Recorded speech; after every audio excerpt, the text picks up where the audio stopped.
গরম পড়ার সঙ্গে সঙ্গে যে জিনিসগুলো আমাদের খেতে বেশি ভালো লাগে, যেমন আইসক্রিম, পুডিং, সেই রকম একটা দারুণ রেসিপি খুব সহজেই আজ শেয়ার করে দেখাবো। আজ তৈরি করে দেখাবো সিমাইয়ের পুডিং। না লাগবে কোনো রকম ডিম, আর না লাগবে আগার আগার পাউডার বা জেলেটিন। খুব সহজেই কিন্তু ঘরেতে থাকা সামান্য 2 থেকে 3টে উপকরণে তৈরি হয়ে যায়। আর এটা একবার খেলে সত্যি বলছি এর স্বাদ মুখে লেগে থাকার মতো। তাহলে চলুন কথা না বাড়িয়ে আজকের রেসিপি শুরু করা যাক। আজকের এই সিমাইয়ের পুডিং তৈরির জন্য প্রথমেই লাগবে আমাদের সিমাই। আর আমি এখানে সিমাইটাকে না হাফ কাপ মাপ করেই নিয়েছি, মেজারমেন্ট কাপের। হাত দিয়ে একটু ছোট ছোট করে ভেঙে নিয়েছি। এবার এই সিমাইটাকে ভালো করে শুকনো খোলায় একটু নেড়েচেড়ে নিতে হবে। এখানে সিমাইটা কিন্তু একটু ভাজাই থাকে, তবে একটুখানি ভেজে নিলে সুন্দর একটা ফ্লেভার আসে। তো দেখুন আমি এখানে শুকনো খোলায় একটু নেড়ে নিচ্ছি। আর যতক্ষণ না এর মধ্যে সুন্দর একটা ঘ্রাণ বেরোবে ততক্ষণ কিন্তু নেড়ে নিতে হবে। আমার এই সিমাইগুলো ভাজা হয়ে গেছে, এখন এটাকে নামিয়ে নিচ্ছি। পুডিংয়ের জন্য আমাদের প্রথমেই লাগবে ক্যারামেল। আর ক্যারামেলটা তৈরির জন্য আমি এখানে ওই 60 গ্রাম মতো চিনি ব্যবহার করেছি। এখন আমি কড়াইয়ের মধ্যে দিয়ে দিয়েছি চিনিগুলো। আর দেখুন এখানে আস্তে আস্তে কিন্তু আমাদের ক্যারামেলটা তৈরি হয়ে যাবে। প্রথম অবস্থায় চিনি দেওয়ার পর কিন্তু সাথে সাথে নাড়াচাড়া করতে যাবেন না, তাহলে অনেকটা টাইম লেগে যাবে। আর এই পর্যায়ে না গ্যাসের ফ্লেমটা একদম মিডিয়ামে রেখে দেবেন, খুব বেশি হাইতে করতে যাবেন না, তাহলে তলা থেকে না চিনিটা বেশি পুড়ে যাবে আর এর মধ্যে একটা তেতো স্বাদ এসে যায়। তো দেখুন আস্তে আস্তে চিনি মেল্ট হতে শুরু করেছে, এবার কিন্তু নাড়াচাড়া করে দিচ্ছি। আর দেখবেন কয়েক সেকেন্ডের মধ্যে চিনিটা একদম মেল্ট হয়ে এখানে সুন্দর একটা গোল্ডেন কালার চলে আসবে। এখানে দেখুন আমি কিন্তু স্টিলের কড়াইয়ের মধ্যে করছি, আর একটু মোটা তলযুক্ত কড়াই নেবেন, না হলে কিন্তু ক্যারামেলটা খুব তাড়াতাড়ি না জ্বলে যায় আর খেতে ভালো লাগে না। তো দেখুন আমাদের কিন্তু চিনি পুরোপুরি গলে গিয়ে সুন্দর একটা কালার চলে এসছে, এখন নামিয়ে নেব। আর এটাকে না সেট করার জন্য আমি এখানে একটা কেক মোল্ড ব্যবহার করেছি। আপনারা যেখানে পুডিংটা সেট করবেন সেটা বুঝে কিন্তু একটা মাপ করে বাটি বা যে কোনো স্টিলের পাত্র নিয়ে নিতে পারবেন। তো দেখুন এখানে আমি ক্যারামেলটা পুরোটাই ঢেলে দিলাম। এইবার এই কেক মোল্ডের মধ্যে ভালো করে কিন্তু চারি সাইডে লাগিয়ে নিচ্ছি। আর এই কাজটা না একটু তাড়াতাড়ি করার চেষ্টা করবেন, যেহেতু চিনির ক্যারামেল খুব তাড়াতাড়ি কিন্তু এটা ঠান্ডা হয়ে যায় আর জমাট বেঁধে যায়। তো দেখুন এখানে কিন্তু আমি এর মধ্যে ছড়িয়ে দিলাম চারি সাইডটায়। এইবার না এটাকে আমি সেট করে নেব। এখানে আগের থেকে যে আমি সিমুই একটু ভেজে রেখেছিলাম না, এই ক্যারামেলের ওপরে একটু ছড়িয়ে দিচ্ছি। এতে করে আমরা যখন এই পুডিংটা খাবো মুখের মধ্যে বেশ ক্রাঞ্চি ভাব আসবে, খেতেও ভালো লাগবে, আর ওপর থেকে পুডিংটা দেখতেও ভীষণ ভালো লাগবে।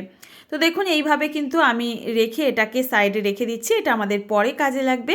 এবার চলে যাব পুডিং তৈরি করার জন্য। যে কড়াইয়ের মধ্যে আমি ক্যারামেল তৈরি করে নিয়েছিলাম তার মধ্যেই আমি মেজারমেন্ট কাপ মাপ করে 2 কাপ দিয়ে দিচ্ছি ঘন তরল দুধ। দুধটাকে না আমি আগের থেকে জাল করে রেখেছিলাম। আর এখানে যত পারবেন ঘন দুধটা ব্যবহার করার চেষ্টা করবেন, তাতে পুডিংটা খেতে ভালো লাগবে। এবার আমি এখানে 120 গ্রাম মতো চিনি মাপ করে দিয়ে দিলাম। এখানে কিন্তু আমার এই পুডিংয়ের টেস্ট না দারুণ এসেছিল এই চিনির মাপটার জন্য। একটু বেশি মিষ্টি হলে পুডিংটা খেতে বেশি ভালো হয়। এখন এই দুধ আর চিনিটাকে না একটু জাল করে নিতে হবে যতক্ষণ না একটু বলক উঠছে। এখন আমি এই পর্যায়ে পুডিংয়ের জন্য আরও একটা উপকরণ না রেডি করে রাখবো। তার জন্য দেখুন আমি একটা বাটির মধ্যে নিয়ে নিচ্ছি একদম রুম টেম্পারেচারে থাকা লিকুইড দুধ। আর এর মধ্যে আমি 2 টেবিল স্পুন মতো দেখুন কাস্টার্ড পাউডার নিয়ে নিচ্ছি।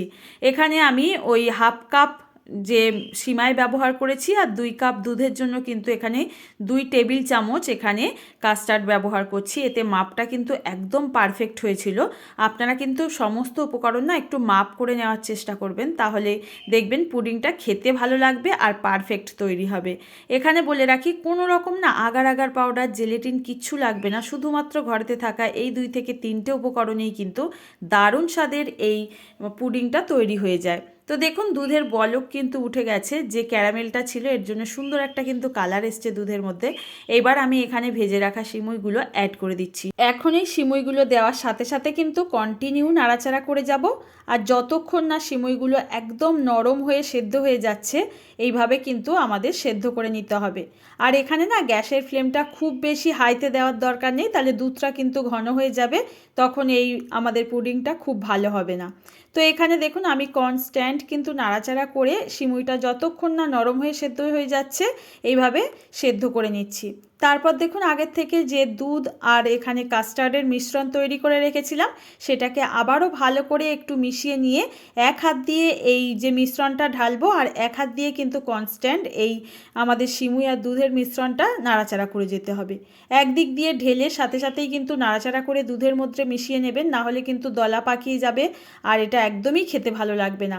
তো দেখুন আমি কিন্তু এইভাবে দেওয়ার পর খুব সুন্দর করে কিন্তু এটা মিশিয়ে নিয়েছি আর 3 থেকে 4 মিনিট এইভাবে কিন্তু কনস্ট্যান্ট নেড়ে নেড়ে এটার একটা ঘন এইরকম একটা মিশ্রণ তৈরি করে নিয়েছি। আর দেখবেন 2 থেকে 3 মিনিট একটুখানি রান্না করলেই এটা সুন্দরভাবে কিন্তু ঘন হয়ে যাচ্ছে। এখন না এটাকে ঝটপট করে গ্যাস ওভেন অফ করে নামিয়ে এটাকে সেট করে নিতে হবে। এর থেকে বেশি ঘন করার কোনো প্রয়োজন নেই, এইভাবে নামিয়ে নিলেই কিন্তু সুন্দরভাবে সেট হবে। তো দেখুন আগের থেকে ক্যারামেল আর সিমুই দিয়ে যে আমি টিনটাকে রেডি করে রেখেছিলাম এই মোল্ডের বা টিনের মধ্যে এটাকে ঝটপট করে গরম অবস্থায় নামিয়ে দেব। আর এখানে না যে মাপে আপনারা টিন বা এখানে পাত্রটা নেবেন ঠিক সেই মাপেই কিন্তু তৈরি হবে এই পুডিংটা। তো দেখুন এটা সম্পূর্ণটা দেওয়ার সাথে সাথেই আমি একটু সেট করে নিলাম হাত দিয়ে। এবার এটাকে আমি একটুখানি স্টিম করে নেব। এখানে চাপা ঢাকা দেওয়ার কোনো প্রয়োজন নেই, জাস্ট একটু গরম জলের ভাপটা নিচের দিকে লাগলেই হবে। আমি 1 থেকে 1.5 মিনিট মতো এই গরম জলে একটু স্টিম করে নিচ্ছি। নিচের দিকে যে ক্যারামেলটা শক্ত হয়ে গেছে এটা যেন একটু গলে যায়।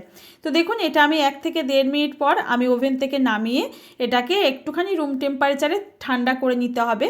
তারপর কিন্তু এটাকে আমাদের ফ্রিজে দিয়ে পুরোপুরি কিন্তু ঠান্ডা করে এটাকে তারপর আমরা পরিবেশন করব। আর দেখবেন পুরোপুরি যখন এটা সেট হয়ে যাবে ঠান্ডা হওয়ার পর এই রকম সুন্দরভাবে সাইডগুলো না ছেড়ে ছেড়ে আসবে। এটাকে এখন আমি মোল্ড আউট করে নেব। একটা বড় প্লেট নিয়েছি আর উল্টো দিক করে একটুখানি ট্যাপ করবেন, দেখবেন অনায়াসে কিন্তু এই পুডিংটা বেরিয়ে আসছে। এখন এই পুডিংটা দেখে আশা করছি বুঝতে আপনাদের কোথাও অসুবিধা হচ্ছে না যে এটা কতটা পারফেক্ট আর কতটা টেস্টি হতে পারে। এই গরমে বাচ্চাদেরকে না বিকালবেলা এইরকম নানা রকমের রেসিপি করে আপনারা পরিবেশন করতে পারবেন। আজকের রেসিপি যদি ভালো লাগে অবশ্যই একটা লাইক করবেন, ফ্রেন্ড ও ফ্যামিলির কাছে রেসিপিটি শেয়ার করার জন্য অনুরোধ রইল। নতুন বন্ধুরা কেউ আসলে চ্যানেলটি সাবস্ক্রাইব করে পাশে থাকবেন আর পেজ থেকে দেখলে পেজটি ফলো করে নিতে পারেন।